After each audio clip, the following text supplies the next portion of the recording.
첫 번째는 김홍걸만 좋은 일입니다. 김대중 전 대통령의 셋째 아들 김홍걸 전 의원이 개인 사업자한테 매각했던 이 서울 동교동의 DJ 사저를 김대중 재단이 다시 사들이기로 했습니다.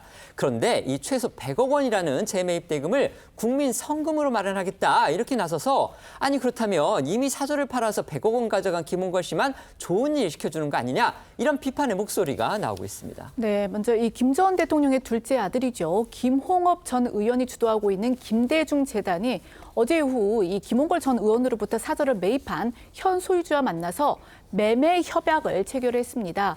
그 내용은요, 이 사저를 재단에 우선적으로 매도할 의사가 있고 이 재단이 원하는 시점에 매매 계약을 체결한다라는 건데요. 백이선 재단 사무총장은 어제 협약식에서 그러니까 이 사저를 매입했던 현 소유자가 손해보지 않도록 하겠다면서 뭐 취득세, 등록세를 포함한 여러 가지 비용을 우리가 부담하겠다고 했습니다. 이 DJ 사저 현 소유주는요, 어제 시사저널과의 통화에서 내 입장에선 고심이 컸지만 이 여러 복합적인 상황을 감안할 때 재매각하는 게 최선의 결정일 수 있다는 생각을 한다라고 말했습니다. DJ 사저 건물하고 토지를 합해서요 매매가가 100억 원에 이르는 것으로 알려졌습니다. 여기에 뭐 등록세, 취득세 같은 여러 비용까지 합하면 비용 더 늘어나겠죠. 이걸 지금 김대중 재단이 다 부담하겠다 이겁니다. 그렇다면 그 많은 돈을 재단은 또 어떻게 마련하겠다는 건지 이게 또 궁금해집니다. 네, 정답은 대국민 모금 운동에 나서겠다는 겁니다. 김대중 재단은 협약 체결을 계기로 사저 재매입에 필요한 재원을 마련하기 위해 본격적인 모금 운동에 나서기로 했는데요. 관련해 백이선 사무총장은 중앙일보와의 통화에서 추후 각계각층이 참여하는 위원회를 구성해서 사저 매입 비용 마련을 위한 모금을 시작할 것이라고 했습니다. 여기서 드는 의문이 하나 있습니다. 김홍걸 전 의원은 이미 아버지 집 팔아가지고 대금 100억 원을 손에 쥐고 있는데 그러면 그 돈은 뭐냐 이겁니다. 네, 당초 동교동 사저는 2019년 6월 이희호 여사가 별세하면서 아들인 김홍걸 전 의원이 상속받았는데요. 이 여사는 사저를 기념관으로 사용하라라는 유언을 남겼는데 김 전 의원은 지난 7월 사저 소유권을 현 소유주에게 100억 원에 팔았습니다. 17억 원에 달하는 상속세를 감당하기 힘들다는 이유였는데요. 목소리 듣고 오시죠. 상속세만 해도 17억 이상 나왔고 그걸 한 몫에 낼 수 없으니까 그러니까 상속세 몇 억만이라면 어떻게라도 해봤겠죠. 근데 다른 채무도 있고 이제 저는 국회의원을 그만뒀기 때문에 아무 수입도 없고요. 세금 내고 그냥 버티기만 하는 것은 아무 의미가 없기 때문에 이것을 결심할 수밖에 없었던 것이죠. 이 사저 매각 사실이 알려지니까 야권을 비롯해서 정치권에서는 뭐 김홍걸 전 의원이 DJ 유산을 사유화해서 민간에 팔아 남겼다라든지 뭐 국민 지탄을 받을 행위다라는 등의 비판이 나왔었죠.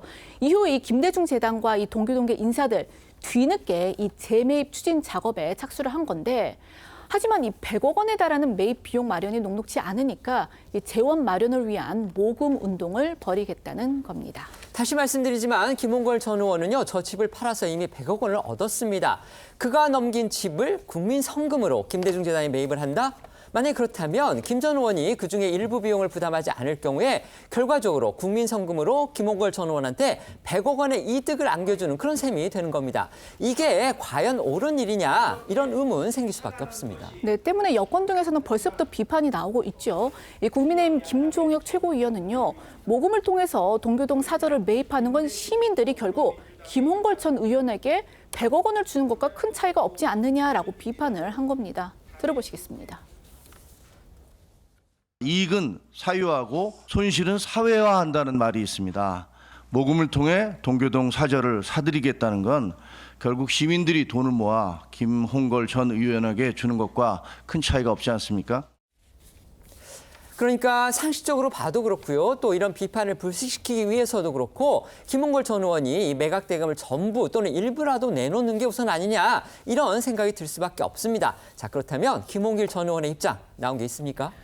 김 전 의원은 모금 참여와 관련된 질문에 구체적인 언급을 피하는 모습이었습니다. 서울신문에 따르면요, 김 전 의원은 문희상 전 국회의장의 요청으로 사저의 새 주인을 소개한 것뿐이라며 지금 해외에 있어 귀국 후 상황을 들어봐야 한다고 했는데요. 이런 모습에 일부 동교동계 인사는 김대중 재단이 사저를 다시 매입하는 과정에서조차 김 전 의원은 성의를 보이지 않았다며 불만을 드러냈다고 합니다.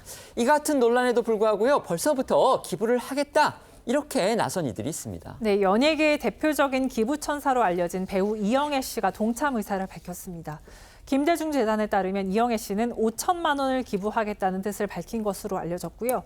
DJ 비서실장 출신 박지원 민주당 의원은 사재 6억 원가량을 내놓겠다는 입장을 냈고, 이외에도 문재인 전 대통령, 노무현 전 대통령 부인 권양숙 여사도 지원 의사를 밝혔다고 합니다.